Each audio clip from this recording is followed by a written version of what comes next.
Hello guys, మన supreme court కొత్త rule ఒకటి తీసుకొచ్చింది. అదేంటిదంటే ఎవరైతే తల్లిదండ్రులు సరిగ్గా చూసుకోరో వాళ్ళకి తల్లిదండ్రుల యొక్క ఆస్తిపాస్తులు అనుభవించే హక్కు లేదంట.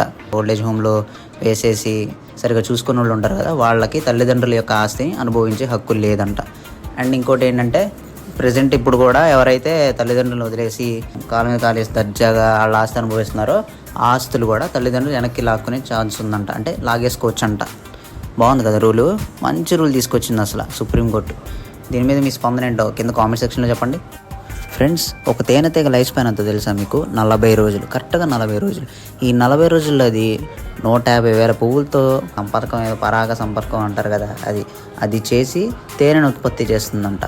ఆ తేనె మనకి టీ స్పూన్ కంటే తక్కువ వస్తుంది అనమాట. మనకి తక్కువే అది. కాకపోతే తేనెటీగది లైఫ్ స్పాన్ మొత్తం అంటే 40 రోజులు మొత్తం. అది 40 రోజులు మొత్తం కష్టపడింది, మనకు ఒక 1/2 టీ స్పూన్ వస్తుంది. అది అలా తాగేస్తాం మనం. అది మ్యాటర్.